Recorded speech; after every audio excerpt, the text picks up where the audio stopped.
ለወደደን መጽሐፍ ቅዱስ እንደሚለው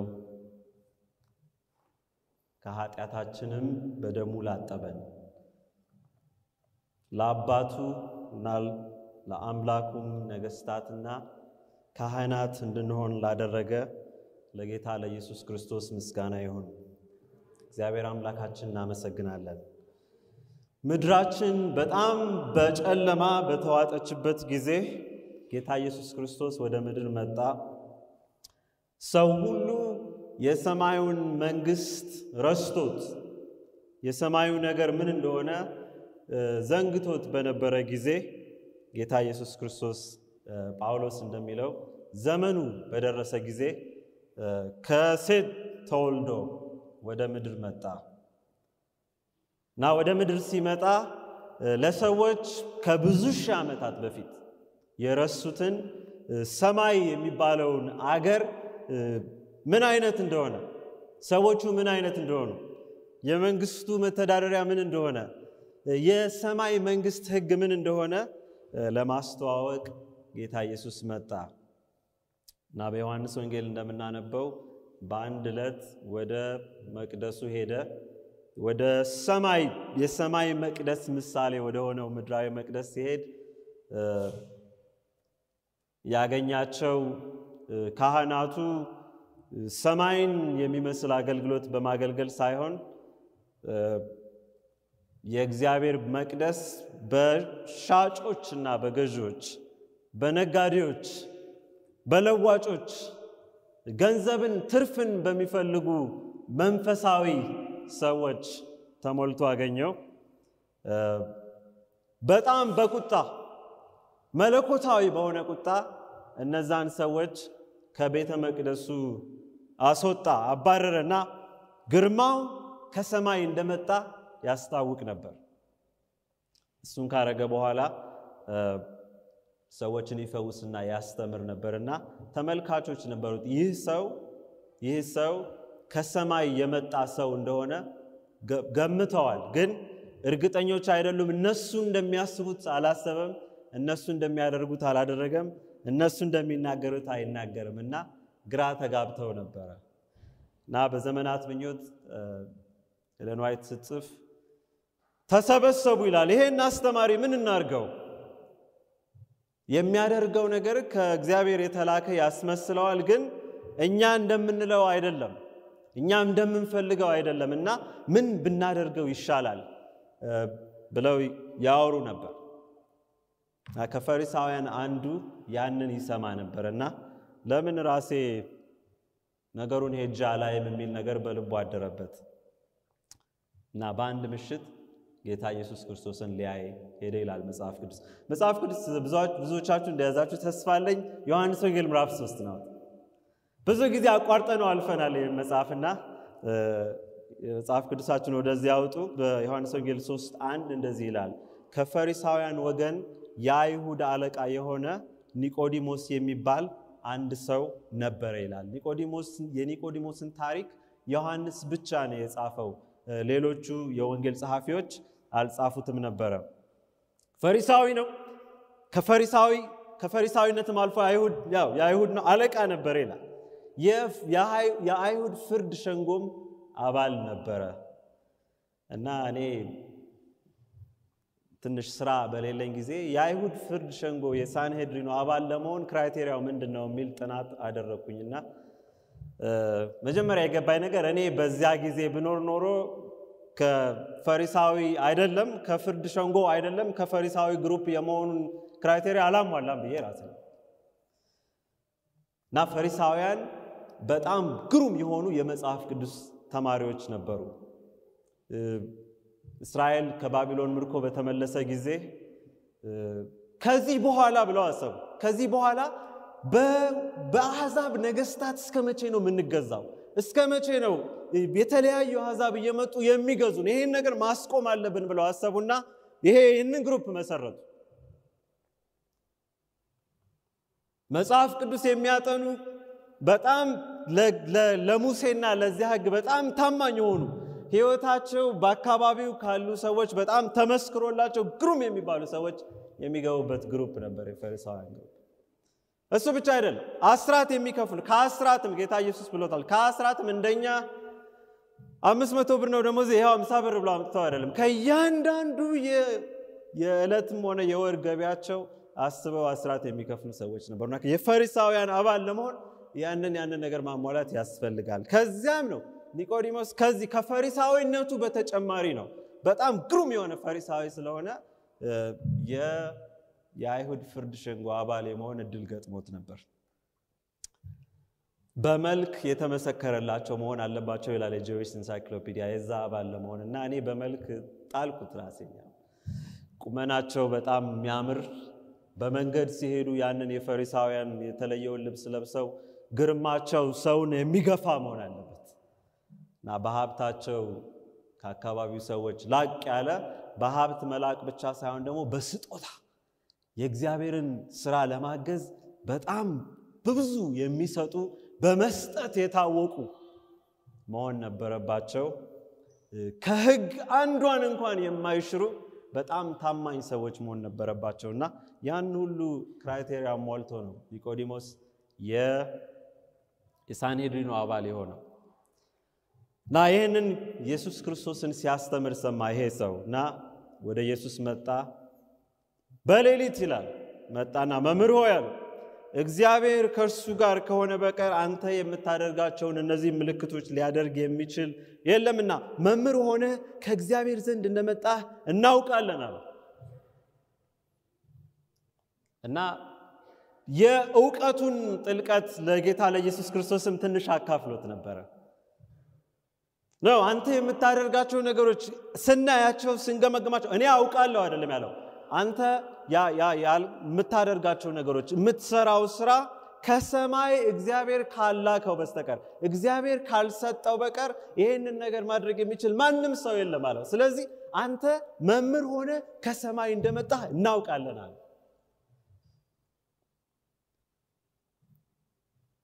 እና ብዙ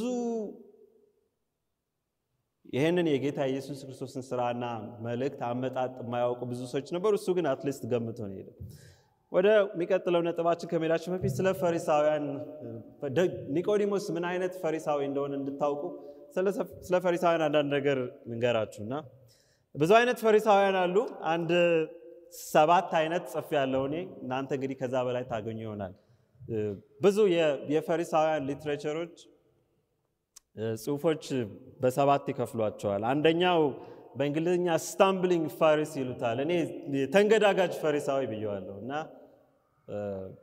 በጣም በቃ ትህትናቸውን ለሰው ለማሳየት አንገታቸውን ደፍተው እየለፉ ይሄው ትሁት ነኝ እኮ ብለው የሚኖሩ ፈሪሳውያን አሉ ሰው እንዲያይላቸው መልካምነታቸውን ሰው እንዲያውቀው የሚጥሩ አሉ ሁለተኛው የታይታ ፈሪሳዊ በእንግሊዝኛው ሾልደር ፋሪሲስ ይባላሉና መልካም እኔ ኦሬዲ መልካም ነኝ የሚሉ ናቸው እነዚህ አንዳንድ ጊዜ እኛ ምን እንለዋለን አይደል በሰዎች ውስጥ ታናስበው የራሳችንን መልካምነት በጣም ከሽንኩርት በበለጠ ቀመመን እናቀርበዋለንና በጣም ጥሩ ሰው ነኝ በተለይ ደግሞ እንግዲህ ጋብቻም ገርል ፍሬንድ ምናምንም ለመያዝ የሚፈልግ ሰው ነው እንደዛ የሚለው በጣም በተለያየ በፌስቡክም በኢንስታግራምም በተለያየም በቃ ጥሩነቱን አግስፎ ለማሳየት እንደዛ አይነት ፈሪሳዊ አለና መልካም በቃ ስጦታ ሲሰጡ ራሱ እንዲታይ ያዘፈኑ ብሏል ጌታ ኢየሱስ ክርስቶስ እንደዛ አይነት ፈሪሳውያን አሉ የተቀጠቀጡ ብሩዝድ ፈሪሳውያን አሉ ሶስተኛው ደግሞ እነዚህኞቹ በጣም ኃጢያትን ከመፍራታቸው የተነሳ በመንገድ ላይ ይላል ያነበብኩት ጽሁፍ በጣም የምታምር ቆንጆዬ ሴት ሲያዩ እንዳያዩዋትና እንዳይሳሳቱ አይናቸውን ጨፍነው ሲሄዱ በመንገድ ላይ ያለ ግድግዳ ይመታቸዋል እና መጽደቅ እና በእግዚአብሔር ፊት ጥሩ ሆኖ መታየት ቀላል ነገር እንዳይመስላችሁ ለዛ ጊዜ አራተኞቹ ሞርታል ኤንድ ፔስትል ፋሪሲስ ተናጋሪና አስተዋዋቂ በጣም በቃ በማሳየት የታወቁ ፈሪሳውያን አሉ በቃ እኔ ሮብና ዓርብ ጾማለሁ እንደዚህኛው ሰማርያዊ እንደዚህኛው ሰው አይደለም እንደዚህኛው ቀራጭ አይደለም እንደዚህኛው አህዛብ አይደለሁም በጣም ጥሩ ሰው ነኝ ብለው በግልጽ ለሰው ብቻ ሳይሆን ለእግዚአብሔር የሚናገሩ ፈሪሳውያን አሉ ለእግዚአብሔር ይነግሩታል ጥሩነታቸውን አምስተኛው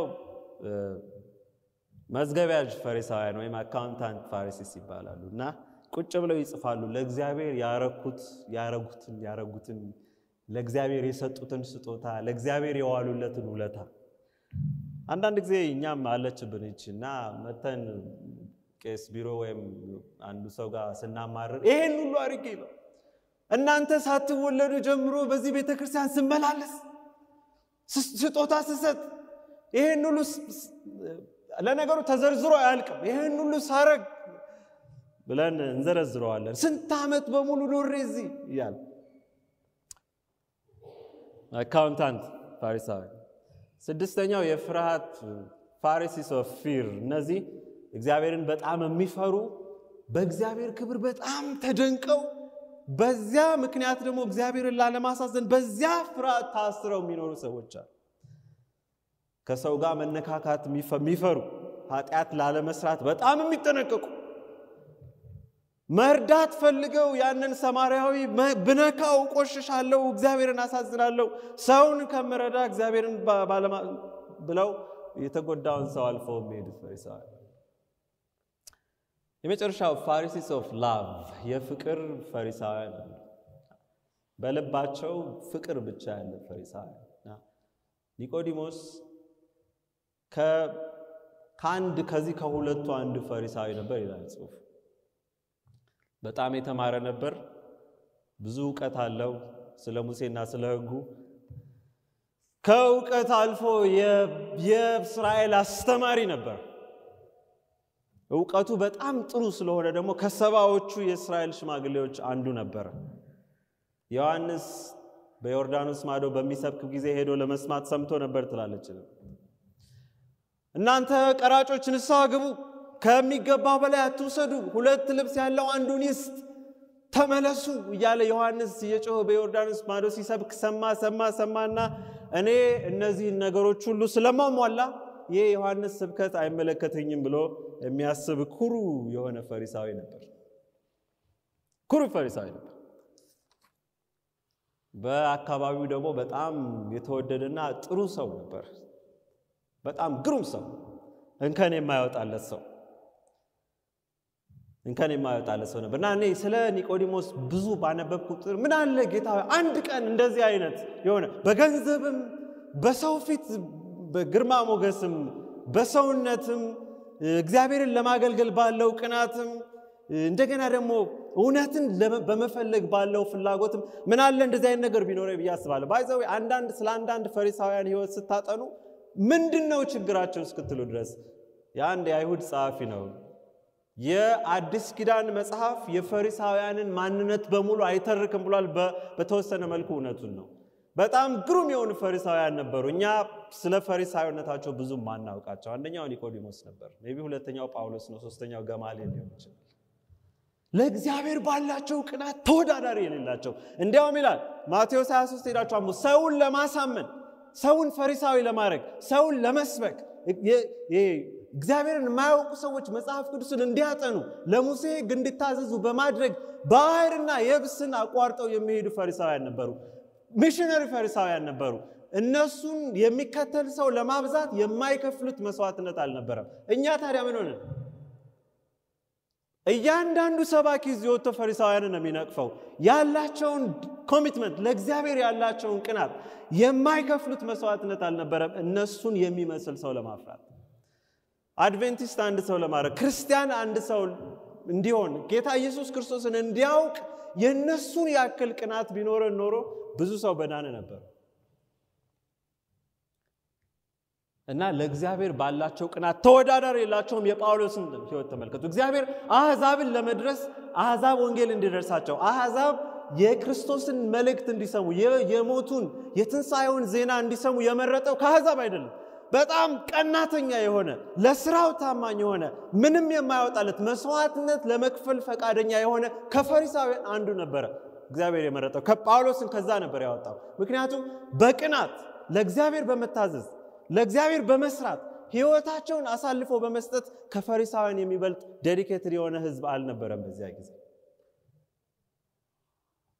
እና ዛሬ ያለው ክርስቲያን ሕዝብ ስለ ፈሪሳውያን ሲያነብ ይሄን ነገር መርሳት የለበትም የነሱን ያክል የነሱን ያክል መሰጠት የነሱን ያክል መስዋዕትነት የነሱን ያክል ቅናት አለም ይሄ ብቻ አይደለም መጽሐፍ ቅዱስ ማንበብ የእግዚአብሔርን ቃል ማጥናት በቤተ መቅደሱ ብቻ ተወስኖ እንዳይቀር ለካህናት ብቻ የተሰጠ ሆኖ እንዳይቀር በሚል በየከተማው መጽሐፍ ቅዱስ የሚነበብባቸው የሚመለክባቸው የሚዘመርባቸው ምኩራቦችን እንዲስፋፋ ያደረጉ ፈሪሳውያን ናቸው በታሪክ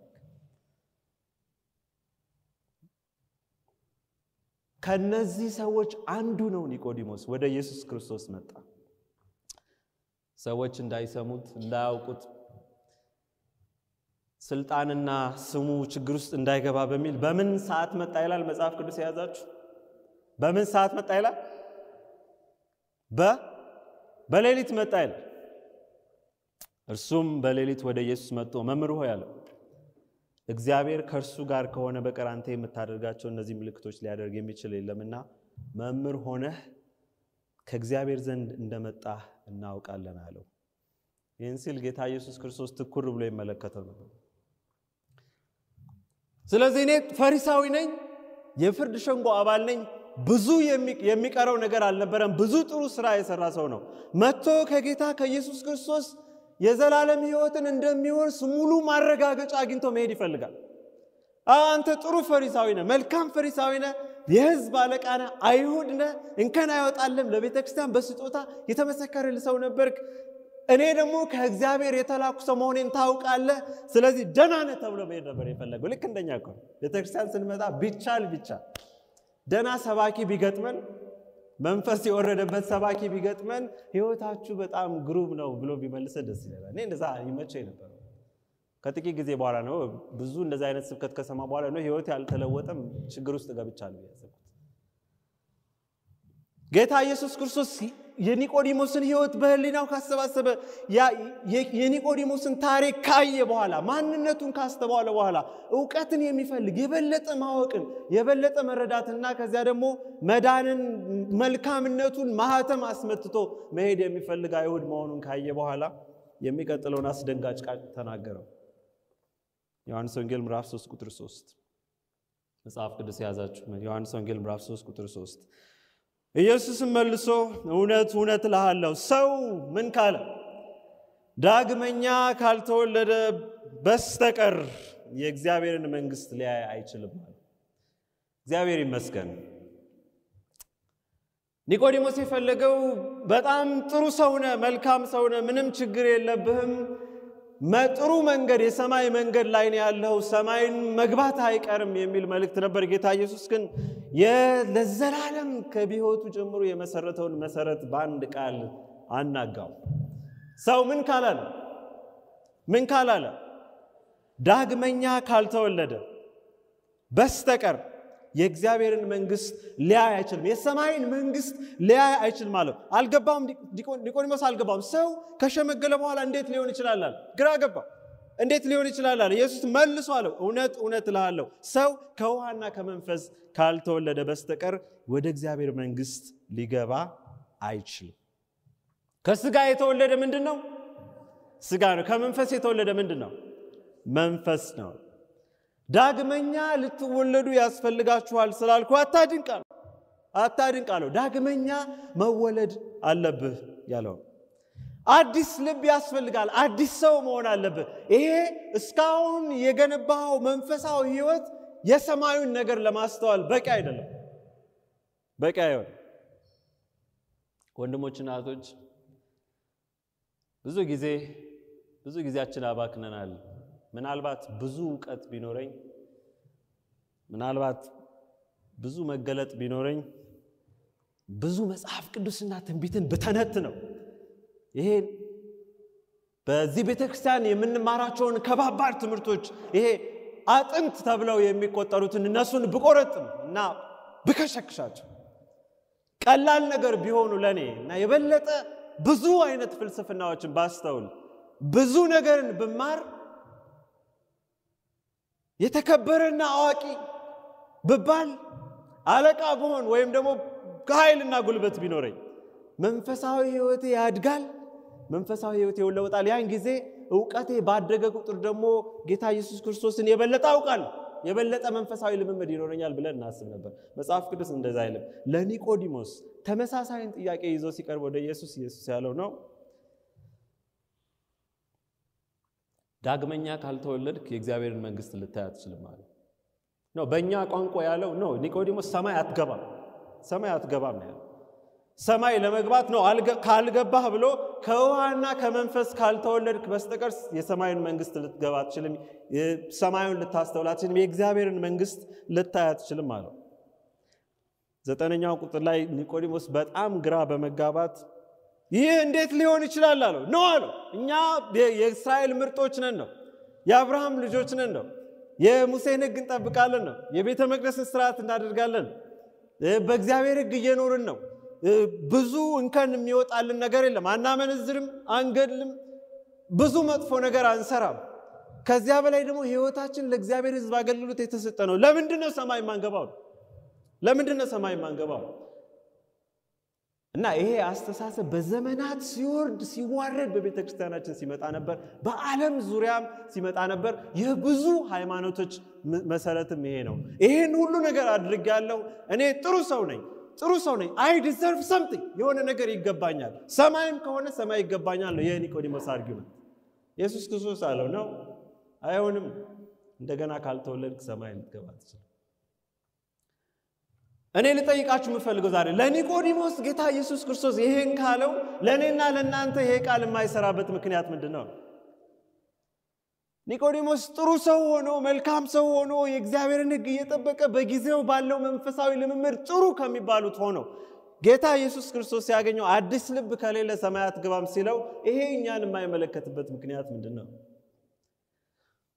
ላለፉት ጥቂት ሳምንታት ከብዙዎቻችሁ ጋር በብዙ አጋጣሚ አንዳንድ ነገር ለመነጋገር ሞክረናልና ጥሩ ጊዜ ነበረ። ልብ ሳይለወጥ ሰው ሲጠመቅ ለኔ ጥምቀት አልለውም፣ እሱን ድሮ ጥምቀት ለው ነበር እና እንደ ቤተክርስቲያን አባል ይጻፍ ነበር ያ ሰው። አሁን ከቄሱ ጋር ዋና ዋኝቶ እንደወጣ ነው የምቆጥረው። ቄሱ ደፍቆት ነው የወጣው።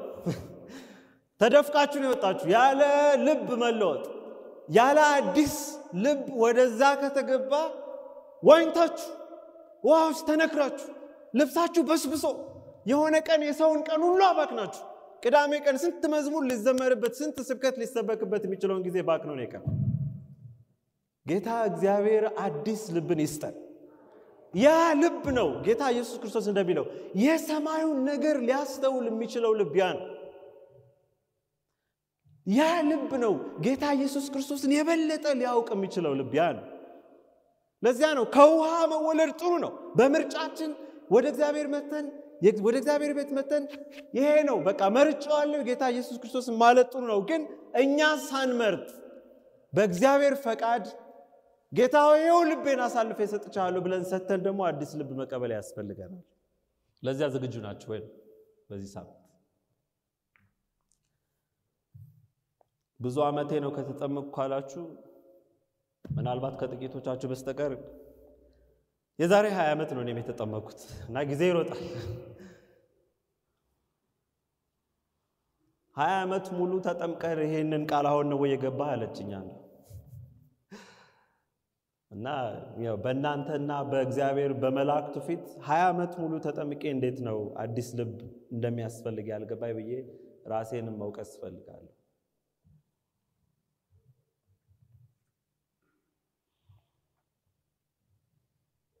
ወንድሞችና እህቶች አዲስ አስተሳሰብ አዲስ ልብ ያስፈልገናል። እንደ በድሮ አስተሳሰብ መቀጠል አንችልም። ጊዜው ተለውጧል። ምድራችን በጨለማ እየተከበበች ነው። በዙሪያችን ብዙ ጨለማ እየተጫነን ነው። ክፋት፣ ኃጢአት እየተጫነን እየጨቆነን ነው ያለው። በየቤቱ በየግል ህይወታችን በመንሰራበት ቦታ ሰይጣን ሳናስበው ስሩን እየሰደደ ነው ያለው። የሰውን ዘር በኃጢአት እስራት አስሮ ለመያዝ ሰይጣን ብዙ ነገርን ዘርግቷል። አሁን ብዙ ዕውቀት በማወቅ ብዙ ትምህርትን በመማር ብዙ ነገርን በመፍታት ራእይና ዳሬና አብጠርጥሮ በማወቅ የትንቢት መንፈስን ዘርዝሮ በማንበብ ብቻ ያንን ጊዜ ማለፍ አንችልም ያንን ሰማያዊ ነገር ማስተዋል አንችልም አሁን ሁላችን ተመልሰን ጌታችን ወይ አዲስ ልብ ስጠን ማለት ያስፈልገናል ያ ልብ ነው ጌታ ኢየሱስ ክርስቶስን ማወቅና ማስተዋል የሚችለው ለዚያ ነው ኒቆዲሞስ ብዙ ዕውቀት እንዳለው ጌታ ኢየሱስ ክርስቶስ ያውቃል እርግጠኛ ነኝ የሙሴን ሕግጋት እንደሚያውቅ አልጠራጠርም ብዙ የክርስትና ልምድ እንደነበረው እርግጠኛ ነኝ ግን ጌታ አለው እኔ የመጣሁበትን ዓላማ እንድታስተውል አዲስ ይሄ ልብ ያስፈልጋል አዲስ ነገር ያስፈልጋል በምድራዊ ነገር ብዙ ምንማራቸው ነገሮች አሉ አዲስ ዕቃ ስንገዛ ሶፍትዌርም ሃርድዌርም ስንገዛ ኮምፒውተራችንን ከአዲሱ ነገር ጋር ስናስተዋውቅ መጀመሪያ ሶፍትዌሩ ተጭኖ ያለዚህ አይሆን ጌታ ኢየሱስ ክርስቶስ ኒቆዲሞስን እያለ ያለው የኔን ይሄንን ሰማያዊ መልእክት ከማስተዋል በፊት ልሱን ለማስተዋል እንዲጠቅምህ አዲስ ነገር አንተ ውስጥ ማስገባት አለብኝ ያለው በመሰራበት ቦታ ብዙ የልብ ትራንስፕላንት እንሰራለንና ያ ልብ ሕዝቅኤል እንደሚለው ድንጋይ ይሆናል አንዳንድ ጊዜ አይሰራም ብዙ ጊዜ ሰርጀሪ ተደርጎ ተጥፎ ተሰፍቶ ተቀያይሮ ቱቦ ተሰፍቶ ቱቦ ተሰርቶለት አንዳንድ ጊዜ እሱም የማይሰራበት ጊዜ አለ መጨረሻው አማራጭ የልብ ትራንስፕላንት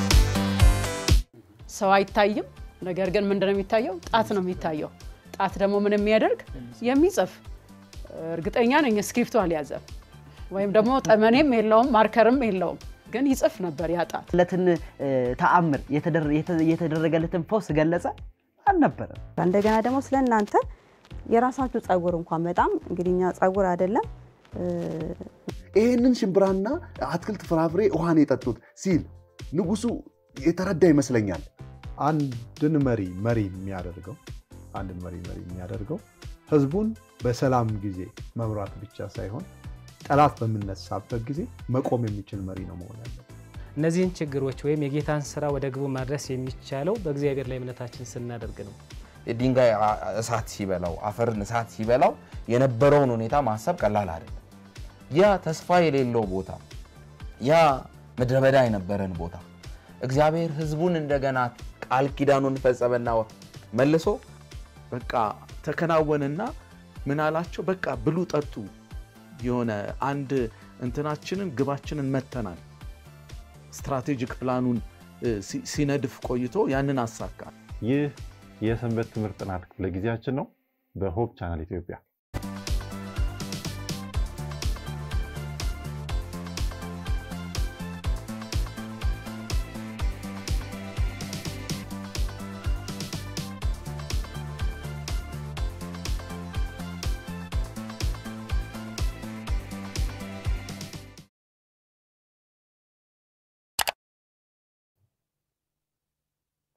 ብዙ ህፃናትን አይቻለው ልባቸው ወይ ሞት ነው ወይ መቀየር አለበት ተብለው በጣም በህመም እየማቀቁ የፈለጋችሁትን መድኃኒት ብትሰጧቸው አይሻላቸውም የፈለጋችሁትን ነገር ብታደርጉ ለውጥ አይመጣም ያን ጊዜ ልቡ መቀየር አለበት ይባላል እና በጣም አብረውኝ ለሚሰሩ ለጓደኞችና አብረውኝ ለሚሰሩ ለብዙ ነርሶችና አብረው ለሚሰሩ ብዙ ሰራተኞች የደስታ ቀን ብለን ከምንቆጥራቸው ቀኖች አንዱ በሆስፒታላችን ተኝተው ከሚታከሙ ህፃናት ልብ ትራንስፕላንት ያገኙ ቀን እና ልብ ትራንስፕላንት ሲገኝ መጀመሪያ ተደውሎ ይነገረናል እንደዚህ አይነት ልብ አለ ከእንደዚህ አይነት ሰው የተገኘ ትፈልጉታላችሁ ወይ ይባላል ከዚያ ተኝተው የምናከማቸውን ህፃናት አይተን እድሜያቸውን፣ ክብደታቸውን፣ የደማቸውን አይነት አንዳንድ ነገሮችን አጥንተን ነው ለዚህ ሰው ይሄኛው ልብ ይገጥማል ይባላል። ከዚያ በኋላ ልብ ከሚሰጠው ሰው ነቅሎ የሚያመጣ ቲም ይሄዳል ወደ አንድ ሆስፒታል። በአውሮፕላን ነው የሚሄዱት። የ4-5 ሰዓት በረራ ሊሆን ይችላል። ይደርሳሉ። ልቡን ይነቅላሉ። ከዛ ሰው ልቡን አውጥተናል ብለው ይደውላሉ። ልክ እነሱ በአውሮፕላን መጓዝ ሲጀምሩ የኛ በሽተኛ ወደ ኦፕሬሽን ሩም መግባት ይጀምራል። ከዛ ልቡ ይደርሳል። ልክ በሽተኛው ተዘጋጅቶ ደረቱ ሲከፈት ልቡ ይደርሳል። የቀድሞው ልብ ተቆርጦ ሙሉ በሙሉ ይወጣል። የቀድሞው ልብ ይሄ የታመመው ተጥፎ ተሰርቶ ለመታከም ሞክሮ ያልቻለው የማይረባው ልብ ተቆርጦ ይወጣል። የድሮው ልብ የት የሚጣል ይመስላችኋል? በኦፕሬሽን ሩም ውስጥ ያለ ቅርጫት ውስጥ ይወረወራል። ከዚያ በኋላ አዲስ የመጣው ልብ ይገባል። አንዳንድ ጊዜ 4 ሰዓት፣ አንዳንድ ጊዜ 12 ሰዓት ይፈጃል። ይገጠማል አዲሱ ልብ። ከ1-2 ቀን በኋላ ድሮ በሆስፒታል ውስጥ ተኝቶ በስትሬቸር በቬንቲሌተር በብዙ ነገር ሲታከም የነበረ ህፃን ከ2-3 ቀን በኋላ በዋርዱ ሲሮጡ እናያለን። እግዚአብሔር ይመስገን። ያ አይነት ሰርጀሪ ለእናንተ ያስፈልጋችኋል ነው የሚላቸው ለፈሪሳውያን ጌታ ኢየሱስ ክርስቶስ።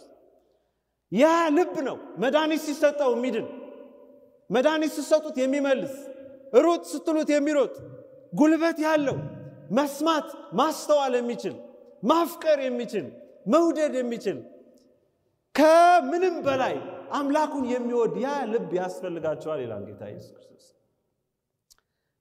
እንደነቃለን። ለምንድን ነው አሁን በዙሪያችን በዓለማችን ብዙ ክፋት የበዛው እንላለን?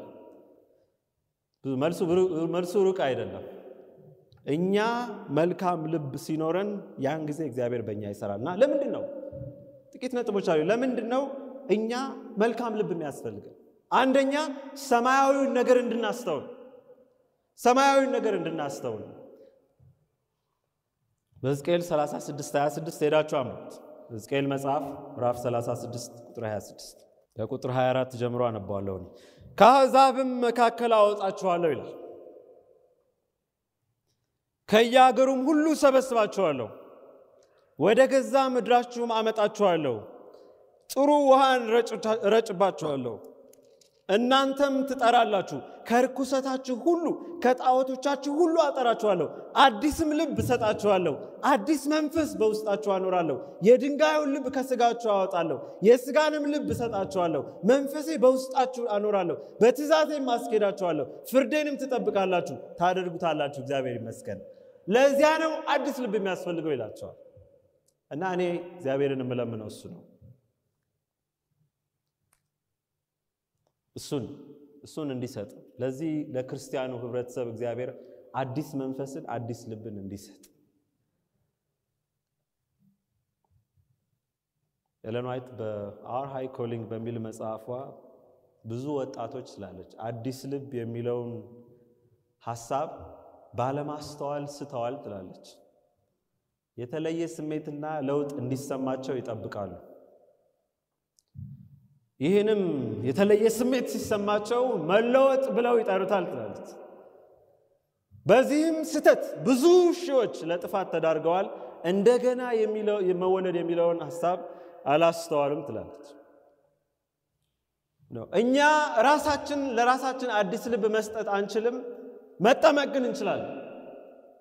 እና በዛሬ ምሽት በየቤተሰባችሁ በየግላችሁ በሚኖራችሁ ጸሎት ጌታ ሆይ ለዚህ ክርስቲያን ህዝብ በዚህ ቤተክርስቲያን ላለ ሳይሆን ለእግዚአብሔር ህዝብ በየቦታው በተለያየ ቤተክርስቲያናት ላለ በሐሰተኛ ነቢያት እየተናጠ ላለ ህዝብ ለዚያ ህዝብ እውነትን እንዲያስተውል አዲስ ልብ እንዲሰጥ ለራሳችን ለኛም አዲስ ልብ እንዲሰጥ መጸለይ ያለብን። ምክንያቱም እኛ ራሳችንን ጥሩ በማድረግ ራሳችንን በመለወጥ ራሳችንን መልካም መስሎን ለመታየት በመናደርገው ጥረት አዲስ ልብ ማግኘት አንችልም። መንፈስ ቅዱስ ለኛ የሚሰጠን ስልጣን በሕዝቅኤል እንደሚለው አዲስ ልብ ምን አደርጋችኋለሁ ነው የሚለው፣ እሰጣችኋለሁ ነው የሚለው። እናንተ አዲስ ልብ እንድታገኙ መጣር አለባችሁ ኃይል እሰጣችኋለሁ ነው የሚለው። እሱን እንዲሰጠን በግላችሁ ብትጸልዩ መልካም ነው፣ ያስፈልገናል። ለኛም ለቤተክርስቲያናችንም ለሌሎቹም ለሀገራችንም ህዝቦች። ክራይስት ኦብጀክት ሌሰንስ 159 ምንም አይነት ውጫዊ አምልኮና ቀጥተኛ ሲምፕል እምነት ራስን ሙሉ በሙሉ መካድን ሊተካ አይችልም ማለት። ነገር ግን ማንም ሰው ራሱን በራሱ ይህን ማድረግ አይችልም። ከኛ የሚጠበቀው ክርስቶስ ራሱ በእኛ ስራውን እንዲሰራ ፈቃደኛ መሆን ብቻ ነው። የነፍሳችን ቋንቋ ይሄን ወደው አረፍተ ነገር ነው። የነፍሳችን ቋንቋ ይላል ጌታ ሆይ ልቤን ውሰድ፣ ራሴን ልሰጥህ አልችልም። ክርስቶስን ከማይመስል ደካማ ህይወት ማንነት፣ ክርስቶስን ከማይመስል ማንነት ለውጠኝ፣ አድነኝ፣ ቅረጸኝ፣ አዲስ አድርገኝ። ማለቂያ የሌለውን ፍቅርን ለነፍሴ ወደሚፈስበት ወደ ቅዱሱ ስፍራ ከፍ አድርገኝ። ጸሎታችን በየጊዜው ይሄ ሊሆን ይገባል ትላለች። በተለይ ለወጣቶች የሰማዩን ነገር እንድናስተውል፣ ሰማያዊ ነገር እንዲገባል አዲስ ልብ ያስፈልገናል። አዲስ ሶፍትዌር ያስፈልገናል። ሁለተኛው አዲስ ልብ የሚያስፈልገን ምክንያት እውነትን እንድንወድ፣ እውነትን እንድንወዳት።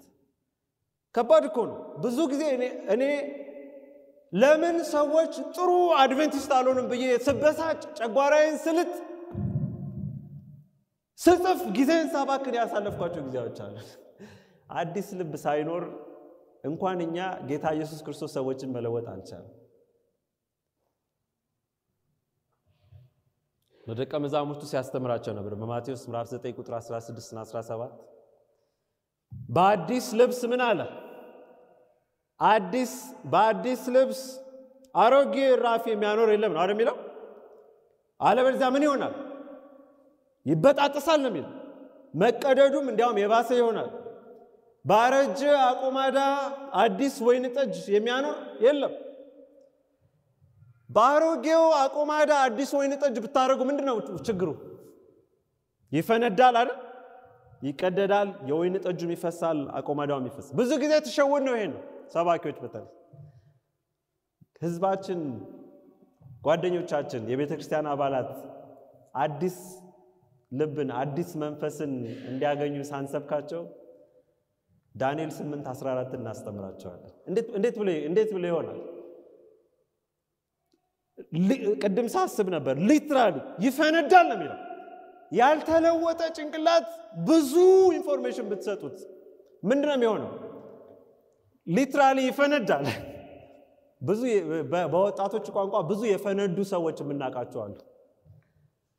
አሳስተን ያስተማርናቸው የልብ መለወጥና አዲስ ሰው መሆንን አዲስ ፍጥረት መሆንን ሳናስተምራቸው ይሄ ብዙ ዶዝ ለቀንባቸዋል። ብዙ ዕውቀት አሮጌውን ልብ አዲሱ ወይን ጠጅ ያፈነዳዋል። ይሄንን እንድናስተውል አዲስ ልብ እግዚአብሔር ይስጠን። አዲስ ነገር ያስፈልገናል። አሮጌው ልብ ችግሩ ምን መሰላችሁ? አሮጌው ልብ አሮጌ ነገር ይወዳል። ቀይ ባህርን የተሻገሩት አሮጌ ልቦች ምን አሉ? አንድ ቀን ናፈቀን ግብፅ አሉት ሙሴን ሄደው። ይሄ የምትሰጠን መና ምንድነው አሉት? ላይናችን እንኳን አያምርም፣ አንድ አይነት ነው በግብፅ የምንበላው ያ ሽንኩርቱ፣ በጢው፣ ነጩ ሽንኩርት፣ ቀዩ ሽንኩርት፣ አሳው፣ ስጋው፣ ክትፎው ልበላችሁ እንዲገባችሁ፣ ጥብሱ የግብፅ ናፈቀን አሉት። አይሆንም በቃ አሉት። ይሄ ከግብፅ የወጣው አሮጌው ልብ ነው። እሱ አሮጌው ልብ አሮጌውን ነገር መናፈቁ አይቀር። አሮጌ ልብ ይዞ የመጣና እዚህ የደፈቅነው ሰው ተመልሶ ወደ አሮጌው ህይወት መመለሱ አይቀርም። አዲስ ልብ ያስፈልገናል። አሮጌው ልብ በራሱ የጸደቀ ልብ ነው። በራሱ የዳነ አሮጌ ልብ ሁሌ ጻድቅ ነኝ ብሎ ነው የሚያስበው። ኃጢአተኛ አይደለሁም ብሎ ነው የሚያስበው። ብዙ የስነ መለኮት ክርክር ያስነሳል። አሮጌው ልብ በስራ የጸደቀ ልብ ነው። በስራ የጸደቀ ልብ ነው። ና ተቀየር ስትሉት አይቀየርም። ኖ እኔ አውቃለሁ፣ ድኛለሁ፣ በስራዬ ጥሩ ሰው ነኝ፣ ችግር የለብኝም፣ በጣም መልካም ሰው ነኝ ብሎ ያስባል። ከጥቂት ዓመታት በፊት አንድ ሰው መጣና ሰዎች ጥሩ ሰው አይደለህም ይሉሃል አለኝና እንደዚህ አይነት ነገር ሰው ሲለኝ በጣም ነው መስቀው መጀመሪያና እና እኔ ግን አዘንኩ አለ ሰውየው። እንዴት እንደዚህ ይሉሃል? አንተ እኮ እንደዚህ አይነት ሰው አይደለህም አለኝ። አይ ተሳስተሃል፣ እኔ ጥሩ ሰው አይደለሁም ማለት ነው፣ ችግር አለብኝ፣ አትበሳጭ፣ አንተም ብትሆን ችግር አለብህ አለ። አንተም ብትሆን ችግር አለብህና ሰዎች ጥሩ ሰው አይደላችሁም ሲሏችሁ እግዚአብሔር ይመስገን መጽሐፍ ቅዱስ የሚለውን ነገር መተው ነገሯችሁ። ለአዲስ ነገር አልነገሯችሁም፣ አዲስ ነገር አላመጡም። መጽሐፍ ቅዱስ ጥሩ አይደላችሁም ነገር በቃ ቤዚካሊ መሰረታዊ ችግራችሁ ጥሩ አይደላችሁም ነው። ጥሩ እንድትሆኑ የኔ እንትን ያስፈልጋችኋል እና አይ አዲስ ነገር አልነገሩ። እንዲያውም ጥሩ ሰው ነው ቢሉ ነበር የሚገርመኝና ደስ እንትን የሚለኝ ይሄ ልቤን በጣም አተብቶ ችግር ውስጥ የሚከተኝና እግዚአብሔር ይመስገን ብዙ ሰው ጥሩ ሰው ነው አይለኝም። እግዚአብሔር ይመስገን ራሳችሁን እንድታዩ ራሳችሁን እንድትመረምሩ በየጊዜው የት ጋር ያለውት ብላችሁ ራሳችሁን እንድታዩ አንዳንድ ጊዜ እንደዚህ አይነት ሰዎች ያስፈልጋሉ። አንዳንዴ ያስፈልጋል፣ የግድ ነው። አሮጌው ልብ ሁሉ ጊዜ ጥሩ ሰው ነኝ ብሎ ነው የሚያስበው። አንድ ሰው የጻፈውን ጽሑፍ አነበብኩ The Curse of a Good Man የሚል ጽሑፍና አልገባኝም ነበር። እንዲያውም ጥሩ ሰው ጥሩ ነው ብዬ ነው የማስበው። ቤተክርስቲያናችን በጣም ጥሩ ሰዎች አሉ። ከሌኮ ጥሩ ነው እንዴ በጣም ጥሩ ሰው እጅግ በጣም እንዲያውም አንዳንድ ውጪ ራሱ ይሄ ከኛም ጋር በክርስትና አንድ ላይ ያሉን ሰዎች በስራም በምን እናገኛቸው እንደዚህ አይነት ሰው ከየት ይገኛል የምንላቸው ሰዎች አሉ አይደል? ምን አይነት ጥሩ ሰው ነው፣ ምን አይነት ጥሩ ሰው ነው እንላለን። በቃ እንከን የማይወጣለት ይሄን ነበር እንዲያውም ማግባት። በስ ምን ያደርግለታል ክርስቲያን መሆን? ኦልሬዲ በጣም ጥሩ ሰው ነው። ከአንዳንዶቻችሁ እኮ ይሻላሉ አንዳንድ ሰዎች ይሉናል። The curse of a good man ያለበት ምክንያት ምንድነው? የቤተክርስቲያናችን ችግር እንዲያውም የኛ ችግር አሁን ጥሩ ሰዎች ናቸው ይላል። እነሱ ናቸው የማይለወጡት ይላል። ንስሐ ግቡ መንግስተ ሰማያት ቀርባለችና ብለን ስንሰብክ የማይሰሙት እነሱ ናቸው። ጥሩ ሰዎች ናቸው። ነው አንተ ችግር አለብህ በሰዓትና ወደ ቤተክርስቲያን ስትሏቸው ኦልሬዲ እናንተ በጣም ጥሩ ሰዎች ናችሁ ስላላችኋቸው መስበክ አንችልም፣ እነሱ አንችልም። ጽድቃችሁ እንደ መርገም ጨርቅ ነው ብለን መስበክ አንችልም፣ እነሱን ኦልሬዲ ጥሩ ሰው ናቸው። እግዚአብሔር ከዚህ ከጥሩነት ሰው ያውጣል። ጥሩ ሰውና ጻድቅ ሰው የተለያዩ ነገሮች ናቸው። ጥሩ መልካም ሰውና በእግዚአብሔር በኢየሱስ ክርስቶስ ያለ ጻድቅ ሰው የተለያዩ ሰዎች ናቸው፣ የተለያዩ ነገሮች ናቸው። እናምታታለን እኛ።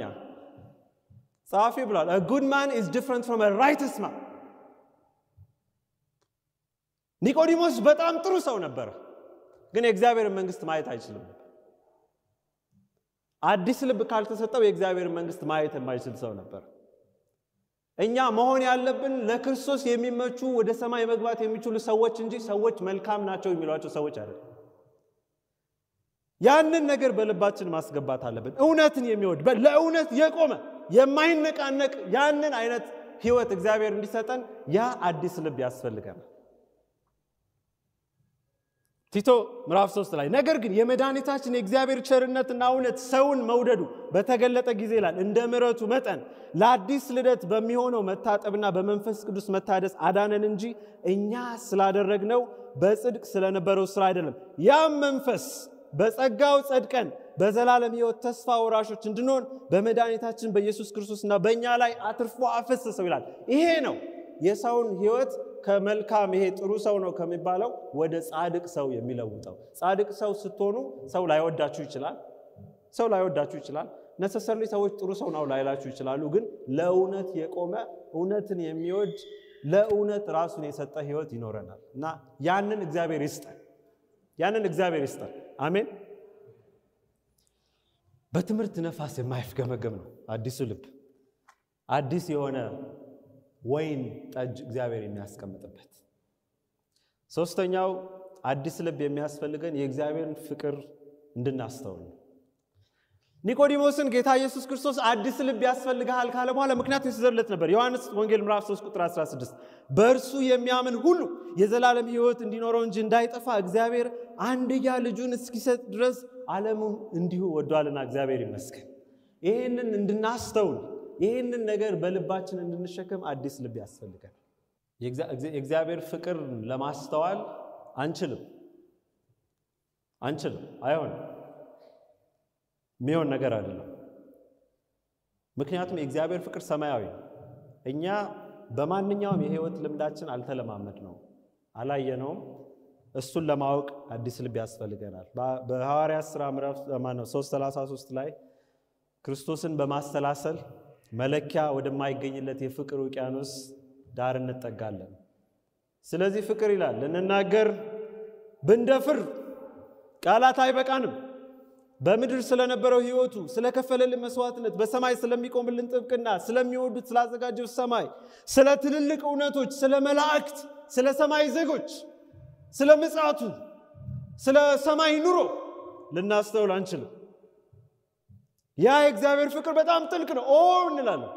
የፍቅሩ ጥልቀትና ስፋት ብለን ከመገረም ውጪ ንግግር ያጥረናል። ያንን ፍቅር ትንሽም እንኳን እንዲገባን አዲስ ልብ ያስፈልገናል። ለምንድን ነው የሚገርማችሁ? ሰዎች ሲገዳደሉ ሲጣሉ አመጽና ሁከት ሲበዛ እርስ በርስ ሳይተማመኑ ሲቀሩ ራስ ወዳድ ሲሆኑ ሰዎች ብዙ አይገርምም።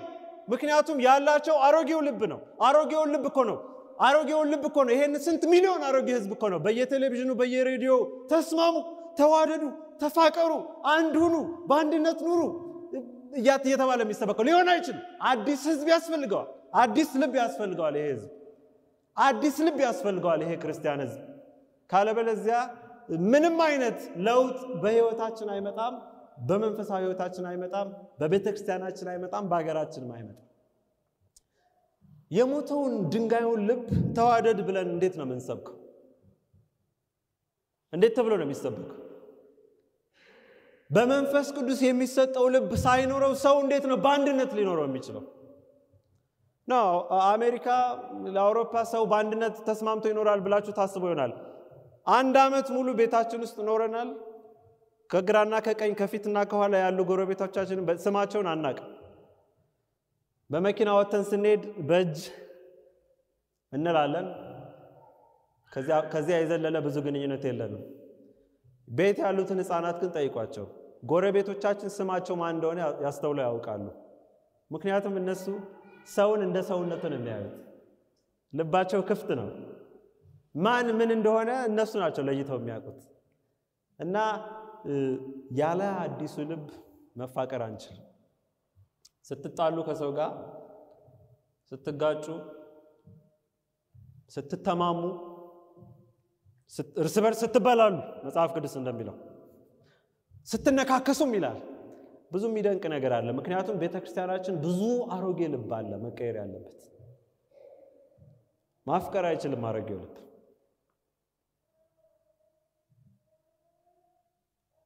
አሮጌው ልብ ጎረቤቱን መውደድ አይችልም። ለምን ነው የሚገርማችሁ? ሰው ፍቺ ሲበዛ ብዙ የሚደንቅ ነገር አለ። አሮጌው ልብ አብራው የምታድረውን ሚስቱና ልጆችን መውደድ አይችልም። የጊዜ ጉዳይ ነው። ያ አሮጌ ልብ ጊዜ ሳይገኝ መፈንዳቱ አይቀርም መጽሐፍ ቅዱስ እንደሚለው። ምን የሚገርም ነገር አይደለም። ለዚያ ነው አዲስ ልብ የሚያስፈልገን። አለበለዚያ የጊዜ ጉዳይ ነው። በእያንዳንዳችን ህይወት ውስጥ ያሮጌውና የአዲሱ ልብ ፈተና ይመጣል። የጊዜ ጉዳይ ነው። ክርስቶስ ዛሬ በጸጋው ያንን አዲስ ልብ ካልሰጠን ብዙ አንዘልቅም። የመጨረሻውና አራተኛው አዲስ ልብ ያስፈልገናል ብርሃንን እንድንወድ። ዮሐንስ ወንጌል ምዕራፍ 3 ቁጥር 20 ላይ ለኒቆዲሞስ ይለዋል፣ ያንን የእግዚአብሔርን ፍቅር ካስረዳው በኋላ ክፉ የሚያደርግ ይለዋል ሁሉ ብርሃንን ይጠላል፣ ስራው እንዳይገለጥ ወደ ብርሃን አይመጣም። እውነትን የሚያደርግ ግን ስራው በእግዚአብሔር ተደርጎ እንደሆነ ይገለጥ ዘንድ ወደ ብርሃን ይመጣል። ይሄ የአዲስ ውልደት ውጤት ነው።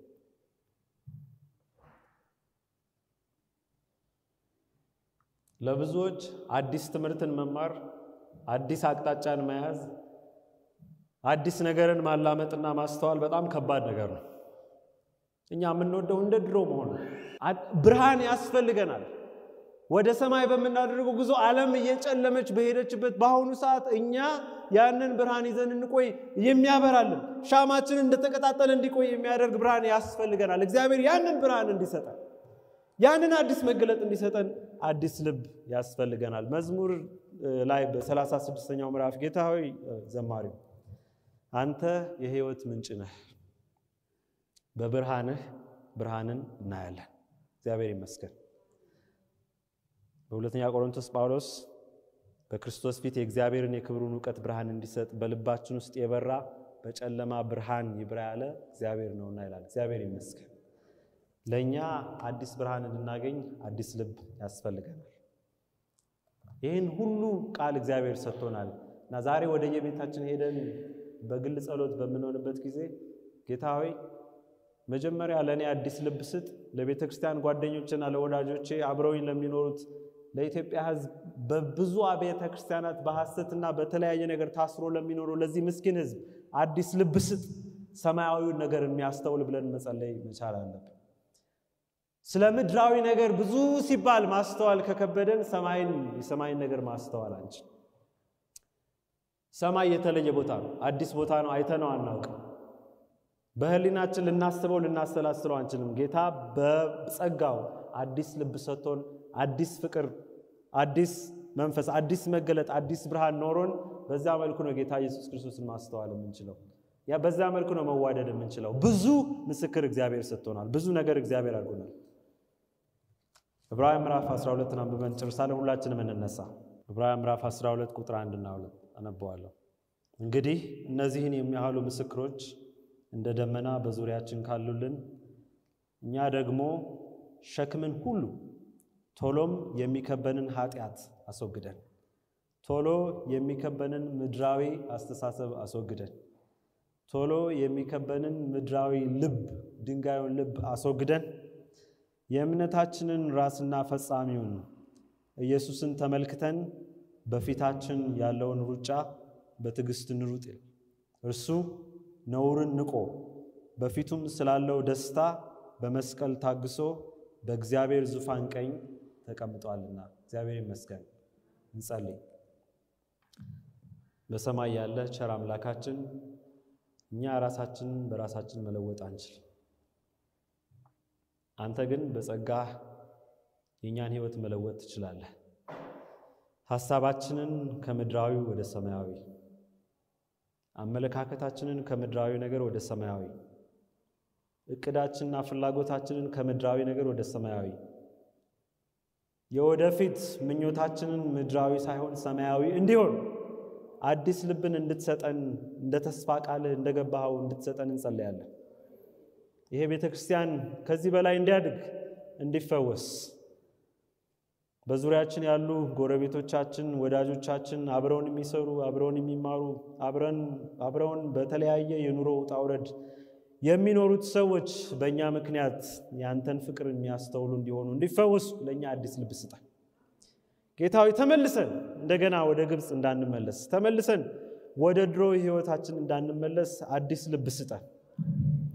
አዲስ መንፈስን፣ አዲስ መገለጥን፣ ብርሃንን እንድናይ እውነትን የበለጠ እንድናስተውል አዲስ ልብ ለእያንዳንዳችን ስጠን። እርስ በርሳችን እንድንዋደድ፣ እርስ በርሳችን እንድንፋቀር፣ ከሁሉ የሚበልጠውን ትእዛዝ እሱን መጠበቅ እንድንችል ሰማያዊ የሆነ ልብ ያስፈልገናል። ሰማያዊ ልብ አንተ ስጠን። ዛሬ በዚህ ምሽት ወደ ቤታችን ሄደን በሚኖረን ጊዜ በመንፈስህ በጭንቅላታችን ውስጥ አንተ እንድትሰራ የድሮውን አስወግደህ አዲስ ነገርን በውስጣችን እንድታደርግ እንጸልያለን። ጌታ ሆይ ሰማያዊ ሰዎች እንድንሆን ምድራዊ ሰዎች መሆናችን እንዲቀር ከብዙ ሕዝብ ከብዙ ከሚመላለሰው ሁሉ የተለየን ሆነን በፍቅር የምንታወቅ፣ በመዋደድ የምንታወቅ፣ በብርሃን የምንታወቅ፣ ለእውነት በመቆም የምንታወቅ፣ ቃልህን ለሌሎች በማካፈል የምንታወቅ ነው። ደግነትህን ያንተን መልካምነት ለሌሎች በማካፈል ሰዎች የሚያውቁን እንዲሆን ዛሬ አዲስ ልብ ስጠን። ጌታ ሆይ ባረማመዳችን ሁሉ ሰዎች አንተን እንዲያዩ በእኛ አንተ ያንተ የሆነውን ከሰማይ የመጣውን ልብ በእኛ እንድታደርግ እንጸልያለን። ጌታ ሆይ ለውጠን፣ ጸሎታችን ስማ በኢየሱስ ስም።